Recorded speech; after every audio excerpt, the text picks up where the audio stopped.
The following is a Comfortably Zoned Radio Network production. We are back. New York Yankee baseball, past, present, and future.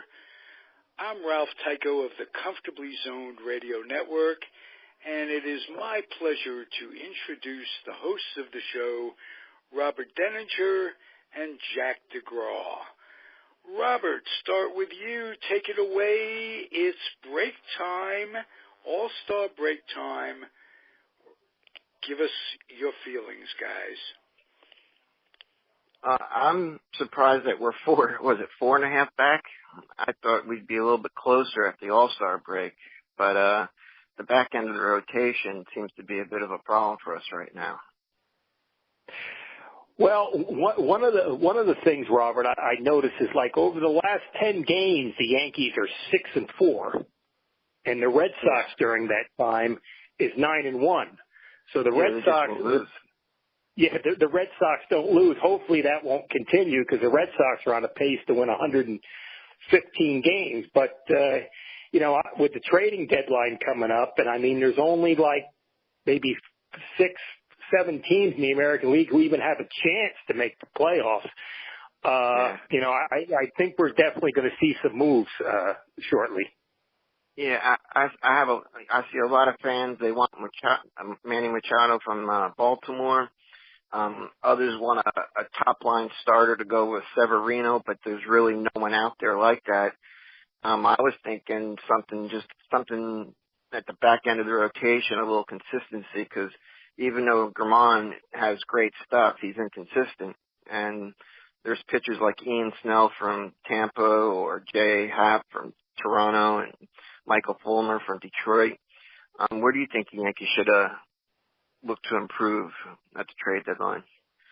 Well, they definitely need some help in pitching. And I don't know about Machado because unless that opens something up, and I don't think the Yankees are just going to give up a lot to have Machado for like 2 months. Yeah. Especially. And I heard he wants to play shortstop. Yeah, and, with the Yankees, that's, not going to happen. I just think, I think they're going to get the back-end starter. And, they got so much talent in the minor leagues, I don't think you're going to see any of the top guys move. But, you could see somebody, a pitcher from the Royals or a pitcher from the Angels coming in. Somebody can just give you 6 innings and, keep you in the game. A good sign was Sonny Gray in his last outing. Pitched good in 6 innings, gave up 3 hits, no runs. It'd be nice if we can get that out of him on a consistent basis. It would sure help a lot. And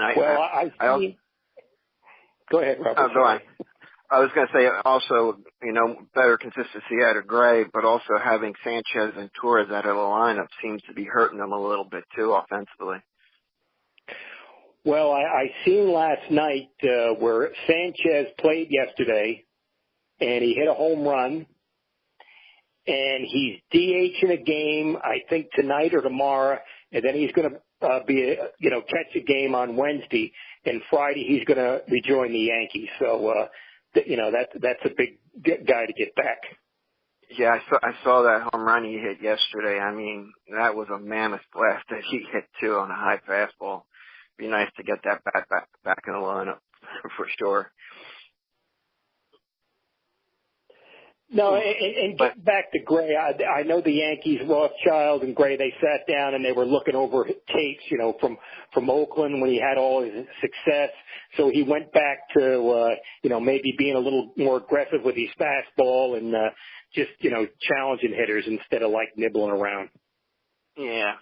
And one player that I'm happy to see is Tyler Wade.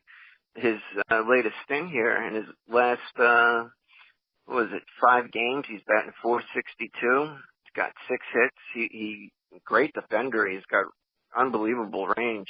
It's nice to see that he's actually helping out with the bat. I wish they play him a little bit more. Well, the thing is with a young player, I mean, he struggled offensively, the couple times the Yankees brought him up, but he's not playing regularly. So I think a young guy, you're better off if you're not going to play him every day, have him in the minors. Because I think eventually Wade will hit, and there's a kid I look at, he's going to play 12 years in the big leagues. Yeah. And do you think we'll see Justice Sheffield before the season's over? Or before September, maybe? I don't know before September. If we see him before September, that could mean they're really desperate, or he's pitching some great ball. But I think eventually we'll see him sometime this year. Yeah, and the Yankees are probably Yankees right now have the second best record in baseball. If they really do finish second in this division and have to play a wild card game, it's just going to be, it's going to be tense. I don't know if I can handle that. I mean, Boston. Yeah, I mean, because it's a one-shot deal, and you never know what could happen, and you could wind up, facing Felix Hernandez, or you could wind up facing that Snell kid from the Rays, and your 106 or 108 wins might not mean anything. Yeah. Oh, also, I know Severino in his last start, he looked a little tired. Do you think he might be being overused this year? Because, he does pitch 7-8 innings a lot. And I'm wondering if he's wearing down just a little bit halfway through the season. Or you just I think, his last two starts, I only think he went 5 innings each time.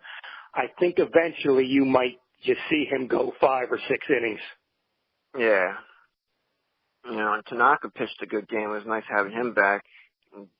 Green kind of let it get away from him. But they should have really taken 3 out of 4 from Cleveland in this last series.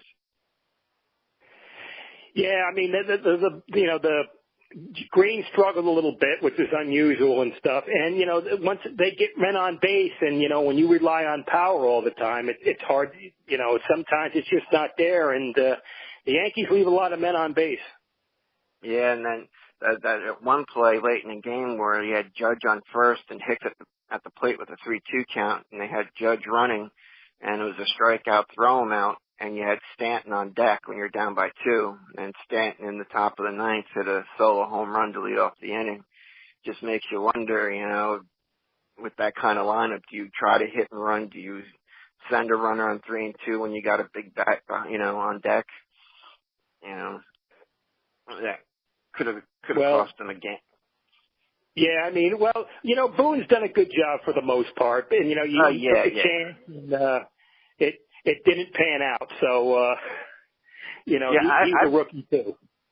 I've been actually very impressed with Darren Boone this year. I didn't know what to expect of him coming in, but I've been pleasantly surprised with him. He handles the players well. He handles the pitching staff well. He trusts his pitchers. Where Girardi seemed to rely, heavily on analytics. He seems to be a little bit more by his gut with his pitchers, Yeah, I noticed with Boone, like with the pitchers, he'll let them go. He's just not like, okay, 90 pitches, we'll take him out. If the guy's at 90, 100 pitches, Boone will let him pitch an extra inning and stuff like that. So I think that's the good move. It shows the pitchers, we have confidence in you and stuff. And with the great bullpen they have, you always got a good backup there. Yeah, and I'm trying to see here. The Yankees, I think they play, the Mets after the All-Star break? Yeah. Yeah, that should be fun. I still feel bad for the Mets. They just can't seem to catch a break. No, they don't want to spend money, and they got a lot of old players, and it's just like, they got to rebuild that system there, and it's you wouldn't think that would happen in New York, with all the. And it looks like they're going to push Severino's start to July 23rd, so he won't be pitching against the Mets. Give him a little extra rest, I guess. Well, I think after the Mets, the Yankees come down here to Tampa, And that's always tough. I mean, even when the Yankees were winning Yeah. 100 games and the Rays were losing 95, 100 games, they always gave the Yankees fits. And I know firsthand because I used to be over there. Yeah, and that's true. The one team that always gives a fits is Tampa and Tampa. And I've seen Snell a couple.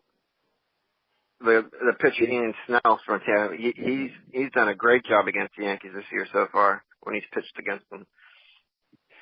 Well, he's a heck of a pitcher and stuff. I've seen him in spring training against the Yankees, and he struck out like 9 guys in 5 innings. And there's a kid coming on. That's a good thing when these kids play with the Rays. You know, they don't spend a lot of money, but they give these kids a chance. So if they struggle a little bit, they'll stick with them, and they get a chance to turn it around. And Snell's an outstanding young pitcher, and I'm glad to see him in the All-Star game. Yeah, and I wouldn't mind if the Yankees were able to snag him, but I doubt that would happen. I don't see Tampa trading him to the Yankees unless the Yankees give up a couple of their top prospects. Well, it's a possibility, but they could go after Chris Archer too. Oh yeah, his name's been rumored for years, hasn't it? Yeah, he just come back the other day from the disabled list. The thing with Archer is like, Phil Hughes and Evaldi. You know, they might pitch 5 innings and not give up any runs, but they throw a lot of pitches. Yeah. You know, with the Yankee bullpen, that might not be much of a problem, but, I don't see him giving up too much for him. Have you heard anything on Tommy Canale? I heard, the last I heard his last game, he had another rough outing. I mean, is his velocity that bad? Well, that's the thing. The last I heard, it was like 93 and stuff like that. And, I don't know, maybe he's having a little arm problems or something. But, I think eventually we'll see him up, maybe before September. But we'll see him in September and a bunch of other guys, too, because you know how the Yankees are in September bringing up pitchers. Yeah, and who was it? Paul O'Neill made it. I think it was Paul O'Neill. It might have been David Cohn made a great point about Chad Green. He throws fastballs he throws mainly fastballs, and hitters they're just waiting for it. And it kind of cost them in this last game against Cleveland. They were just sitting waiting on a fastball. You think he might have to start incorporating another pitch just to keep hitters? Yeah, eventually, honest. Because now everybody's throwing 95, 100 miles an hour. And if you don't have a second pitch, I mean, a reliever only needs 2 pitches, unless you're Mariano. But, eventually they're so used to seeing these pitches, 100 miles an hour is nothing nowadays. I mean, there's a pitcher with the St. Louis Cardinals. He throws 105 miles an hour, and they're hitting him around. So, I mean, speed isn't what it used to be. You have to mix in other pitches and have location. Yeah, because last year, Chad Green, he was coming in for maybe 1 batter, 2 at the most, and, Girardi started to trust him more and more, and this year they're using him more, and it seems hitters are starting to just sit on that fastball. Yeah, he's got to make some adjustments. Yeah. And I'm looking at, Miguel Andujar. He had a rough go in Cleveland playing third base. He didn't make errors, but he had a couple of tough hops that cost a couple of runs. But, after that, there's that uproar about we need Manny. And I think Miguel Andujar's actually played extremely well at third base. Yeah, I mean, that hasn't been a major problem. I know that was the knock on him, for years in the minor leagues and stuff. But I think with the Yankees, he's actually played a good third base. Now, there was rumors of him being in the trade for Machado, and, we'll just have to wait and see. Yeah. I'm watching the home run derby as we speak. I'm hoping Bryce Harper actually wins this one. There's always been a lot of hype about Bryce Harper. And I can never understand it because if you look at his average and even look at his career, I mean, he's a young kid and what he's done at that age so far. But, I mean, what is he hitting this year, Robert? Like 210 or something? Something like that. And, there's a debate going on about the shift, and later today I watched him on Mike and Golick. He says these hitters are just, he said he told Mark Teixeira, if you got no one on base, bunt it down the third baseline, do it 56 games in a row, you'd beat Joe DiMaggio's streak. He's like, hitters should start learning to slap the ball the other way if they're going to play the shift on you. But these hitters want to hit home runs and drive in runs and make the big money.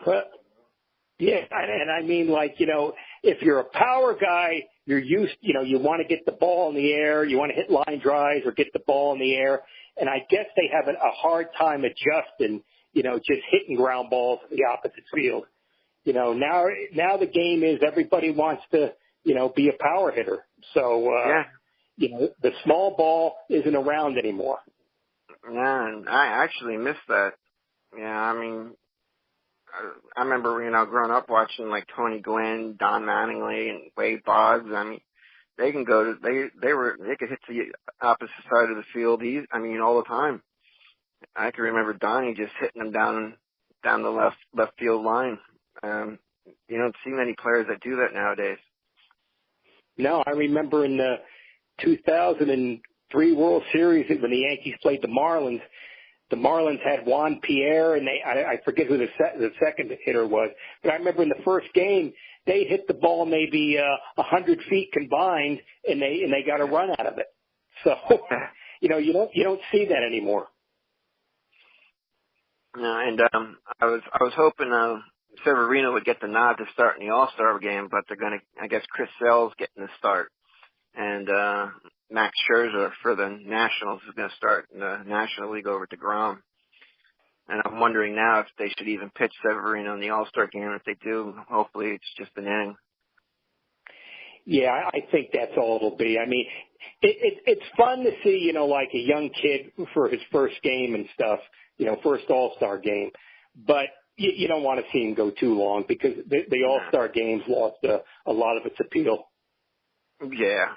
I mean, I tune in now and just in and out just to check the score. And I don't like if the American League wins, they get home field advantage in the World Series. I don't like that. I think that's a rule that needs to be changed. Yeah, I know growing up, I used to, look forward to the All-Star game, the American League and the National League, and the players used to really take it seriously. And unfortunately, the National League won like 17 out of 18 or so, but, the All-Star games just seem to lost its appeal. Yeah, that image of Pete Rose crashing into the catcher at home plate in the All-Star game, I mean, that was fantastic. And I remember that Reggie Jackson hitting a home run in Detroit in one of the All-Star games in the upper deck. There were some good games back then. Yeah, I think Ray Fosse was the catcher Rose ran over. And I remember as a Yankee fan, 1967, Al Downing pitched in the All-Star game for the American League when they played out in the Angel Stadium.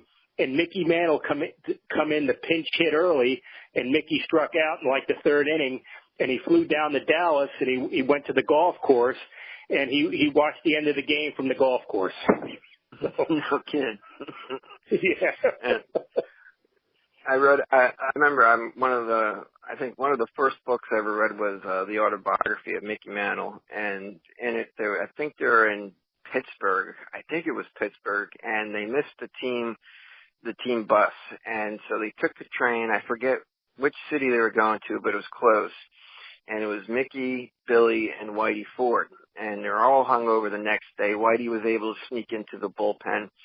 And Casey Stengel he says, "You guys are playing. I don't care." And Mickey hit a home run in his first at bat. And when Mickey got back to the dugout, Casey said, "You could take the rest of the day off." And Billy Martin said, "Some teacher's pet." And it's just reading some of the stories, those guys, what they did back then. It must have been fun back then. A lot different than it is today.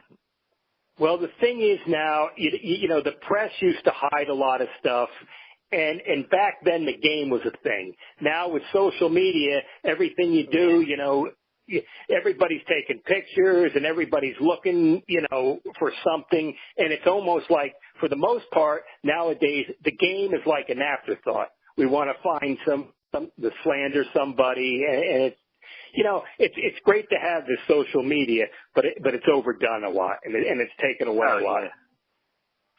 Oh, and I completely forgot to bring Greg Bird. He's starting to heat up a little bit. Well, I think he's going to be a heck of a hitter. You just got to keep him in the lineup. Yeah. And let him work his way through it. Again, when we were talking about Wade, you got to give these young kids a chance. You can't, if they go 0 for 15 or something, you can't be jerking them around. Let them play every day and see what you got here. I mean, the Yankees have such a talented team.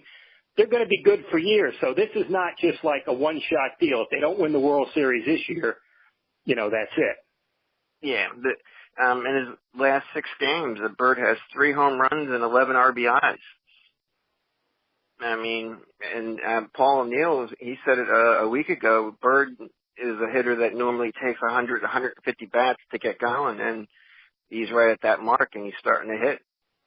And so it seems like Paul O'Neill was right on the money about that one. Yeah, he hit it right on the head there.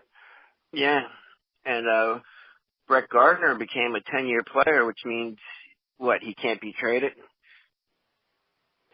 Yeah, well, it's good to see a player like that because Brett's been an outstanding Yankee. I remember him down here with the Tampa Yankees. And, another thing, he brings so many intangibles to the game, and he's still an excellent outfielder. And a lot of times that's taken for granted because when you see some other players try to play the outfield, it makes you appreciate how good Brett Gardner is. And he can still hit and he can still run. So, I think he might be around for a few more years. Yeah, I mean, he's a tough out. I mean, he works that count. And you like having a guy like that at the top of your lineup. Well, that's what's made the Yankees good for so long is, they grind out at bats. Yeah. Just like the Red Sox. Yeah. And Stanton's starting to heat up a little bit. His last 30 games, he's batting .363 with 7 home runs, 18 RBIs. So if he's getting hot now, and maybe he can take that into the second half, I mean, it's gonna be a fun season for sure. The second half of the season. Yeah, I mean, it's getting down now. They got like 67 games left, and I think they play the Red Sox 9 times, and I believe in the second half the Yankees have an easier schedule. So maybe if Boston can lose a few games, maybe that last weekend in Boston will mean something. It's amazing that, as well as the Yankees have played, Boston's just been a little bit better, but the Yankees are 5-4 versus they've actually won the series so far against them in the first half. So. Well, the thing is, the Yankees have struggled against Baltimore and some of the weaker teams. Yeah. And I think the Yankees are like 500 against teams like Baltimore, and I forget who the other team is. The Red Sox are 9-1. And if you look back throughout baseball history, when the difference between the first and second place team is how well they play against the weaker teams. Yeah, you got to beat up on the teams you should. And I want to ask you about Greg Nettles. Did he come up with the Cleveland Indians? Yeah, he was with the Indians, and they had a trade in April of '73. And the Yankees, the Yankees traded Fritz Peterson, I think with Charlie Spikes, Freddie Bean, and there was a couple other guys, and they got Nettles from the Indians.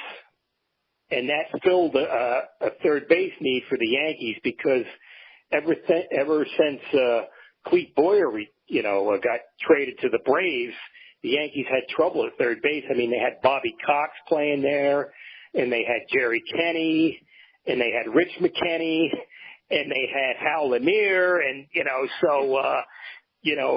Celerino Sanchez, which Celerino was actually a good fielder. They got him from Mexico, and he played well for the Yankees. But when Nettles come up, he was like solidified third base and stuff, and everybody knows, what a terrific fielder he was. And he, a power guy and, a clutch guy. So, Nettles was a great Yankee. What year was that when they played the Dodgers in the World Series and he made those 3 straight plays at third base? That was 77. They played the Dodgers in 77 or 78. And I always get those, the years messed up. But I know the Dodgers won the first 2 games out in Los Angeles. And Guidry pitched the third game, and the Yankees beat the Dodgers 5-1. And I think Nettles probably saved the Yankees like 5 or 6 runs. He was diving all over the field, and that turned the series around. Yeah, Tommy Lasorda said that was the best defensive third base play he's ever seen, or something to that effect. Yeah, that was Game 3, and Nettles was terrific. He turned the series around.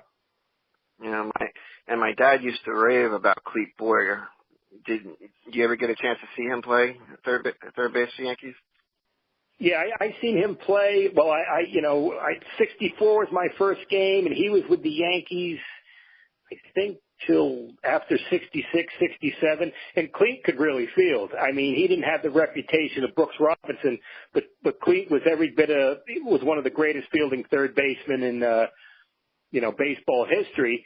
And Clete, when he went to the Braves, I think one year he had 27 homers. So, the Death Valley at the stadium, hurt his average in home run a little bit. But Clete was a decent hitter too, but he was a tremendous fielder.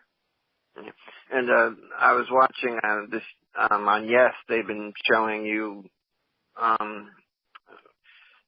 specials like George Steinbrenner, and in it they talked a lot about Thurman Munson.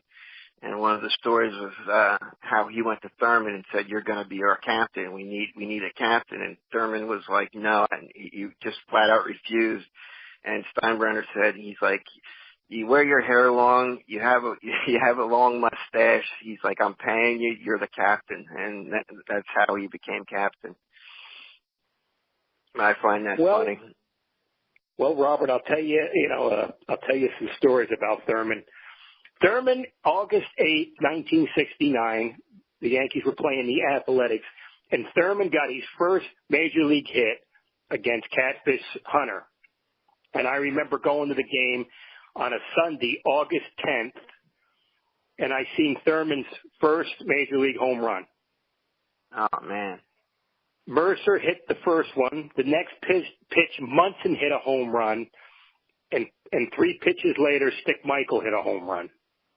And the Yankees won the game 5-1. And Roy White, who was a terrific Yankee also, he hit a home run. And Fritz Peterson pitched. And Reggie was on the field that day with the Oakland A's. No kidding. And Thurman was basically almost a 300 career hitter, right? Yeah, I believe his average was 302, and he was a great Yankee and stuff. He hit good in the World Series. He had the big clutch home run in '76 against the Royals. When the Yankees got swept by the Reds in '76, Thurman hit over 500. I was born October 10th in '76, and why my mom was giving birth to me, my dad was out listening to the Yankees on the transistor radio because they were in the World Series. Mm. Well, there's a man, he knows what's important in life. Yeah. And also, I found out it was Thurman Munson who urged George Steinbrenner to go after Reggie Jackson and sign him. I never knew that. Well, Reggie turned things around in with the Yankees and stuff. 76, they got swept by the Reds. Billy Martin did a great job, but they needed that big home run guy. And even though, Reggie and Thurman didn't always get along, and the rest of the team, they were always maybe battling a little bit. But the thing is, when they got on the field, they really knew how to bring it. I mean, they had a lot of clutch guys. They had Piniella and Nettles and Bucky Dent and Willie Randolph, and the list is endless. They had some terrific teams, and they had to be good because the Royals were outstanding too in the American League. Yeah, George Brett terrorized the Yankees in the '80s. What year did Brett start? Do you know? He was in, like, I'm going to say, Robert, about 71, 72. And I remember him in the 76, 77, 78, and 1980 when they played him in they played the Yankees in the playoffs and stuff. But Brett could really hit, and he was an outstanding fielder. And those Royal Yankee series were battles. Yeah, because the Royals also knocked the Yankees out of the playoffs in, what was it, 1980 or? 1980. Game 3, I remember Brett took Goose Deep, and they swept the Yankees that year. Yeah, and then George went insane, and he was that started the insanity of the 1980s, because when George was trading everybody, and it was like just a crazy time for the Yankees. Yeah, George Brett said every time he would meet George Steinbrenner would remind him how much he hated him. And he used to tell George, he's like, "You won enough World Series. You couldn't let us just have just one." And Steinbrenner said no. But Billy Martin that time with the pine tar bat, I've never seen a player go ballistic like that. Yeah, I mean, Nettles had told Billy, Brett's bat is illegal. A few weeks earlier when they played in Kansas City, and they didn't bring it up until Brett hit the homer. Yeah. And George went crazy, and they overruled it, and they said they have to replay the game. So they replayed the game maybe 3 weeks later in New York, and they started, I guess, the ninth inning, and Mattingly played second. Guidry played center field, and it was much, it went by like nothing. It was over in 18 minutes. I think they had free admission for the fans and stuff, but I just remember Guidry playing center and Mattingly playing second base. And even though Billy Martin was fired and then rehired and fired again, he was a really good manager, right? I mean, a great manager. Oh, yeah. Yeah, I mean, Billy knew the game. Like, during the game, there was nobody better than Billy. And Billy loved the Yankees. He was an outstanding player in the World Series when they, in the early 50s. And, it's just a shame, he had the drinking problem, and him and George were just the best of times and the worst of times. And, it's just a shame that, Billy had that problem, because he was a terrific baseball guy. And I heard Casey Stengel, when he took over as manager for the Yankees, he wanted Billy Martin because he knew Martin from, I guess, the Giants minor league system, and he was the kind of player he loved. Yeah, Casey, they had the Pacific Coast League, and the Pacific Coast League, they used to play 190 games a year, and Casey was with the Oakland Oaks. And Billy was in that on that team, and so Casey knew how good Billy was and what a scrapper he was. And when World Series time came, they used to have like the matchups, and they would match up Jackie Robinson and Billy Martin, and they would say, "Well, the Dodgers have a huge advantage," and Billy would get pissed off and have a great World Series. Yeah, and he actually had a game-winning hit in one of the World Series, right? I think, I can't remember. He wasn't the MVP, but he had a big hit to win the game, right? And help That him win the series. He had a big catch too. I believe he had a big catch. I think maybe 53, and he had a big hit in 52, scoring Hank Bauer from second base. So Billy, when the chips were down, Billy came up big. I mean, he wasn't the same player after they had the fight at the Copacabana, and Billy got blamed for that.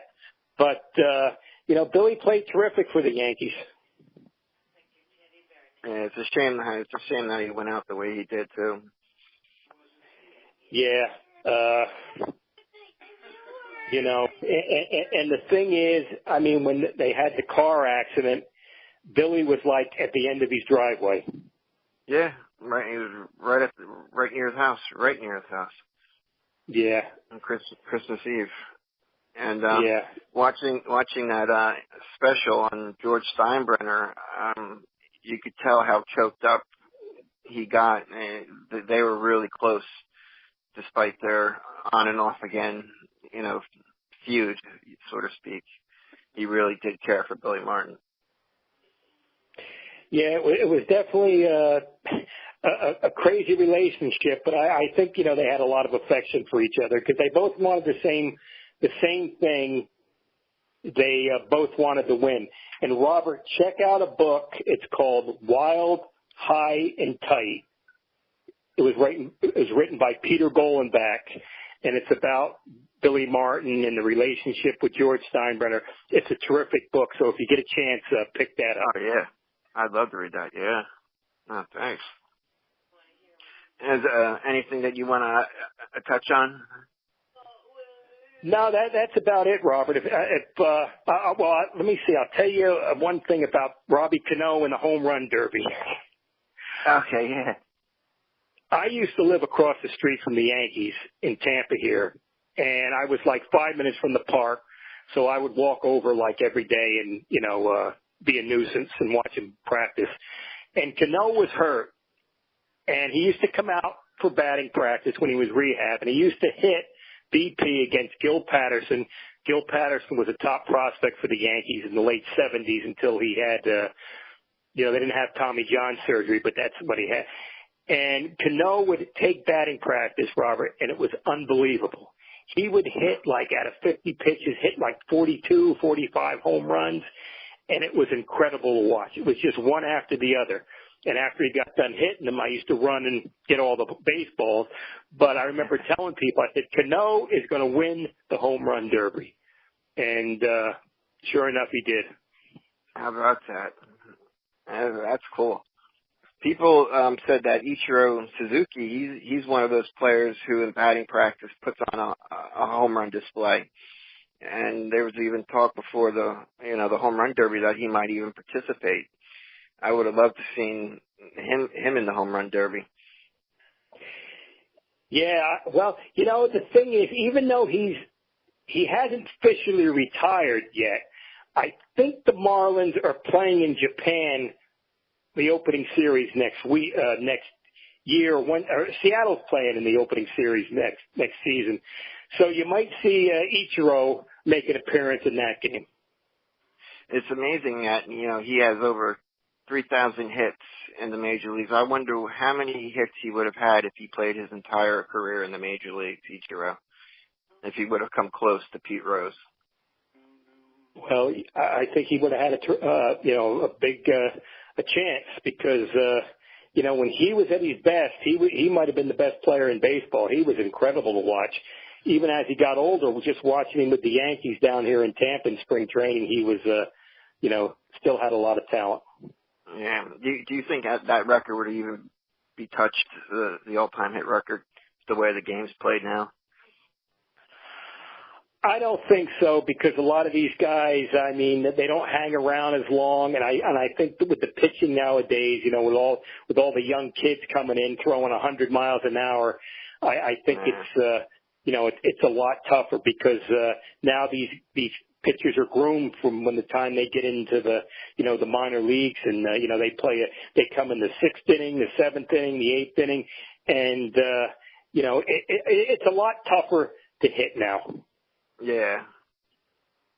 That's he has a lot of hits, Pete Rose. Yeah. But, well, Pete had his problems, but I mean, he loved baseball. I mean, he's an inspiration. Anybody who ever watched Pete Rose, you knew there was a guy who loved the game and continues to love the game. And Charlie Hustle. We'll have to see what happens. Yeah.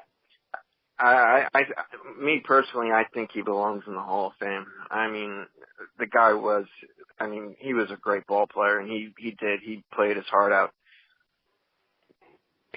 Well, I think eventually he'll get in, but I don't think he'll probably after he passes away. Yeah.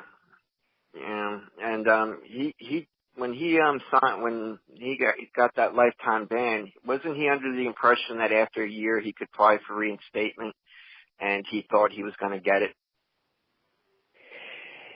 Yeah, and I think initially, he lied about gambling and stuff, and that turned a lot of people off. And I think that was, if he would have come right out right away, they probably would have been more lenient with him. Yeah. Yeah, it's a shame. Maybe one day. Yeah. All right, Jack. I love talking to you. Well, it's always a lot of fun, Robert. I mean, I talk about sports all the time anyway, so just a chance to, speak with you, somebody who loves baseball, it's really a big thrill. Thanks. Same time next week? Yep. See you next week, Robert. Have a great week. You too, Jack. Good night, everyone. Bye-bye now.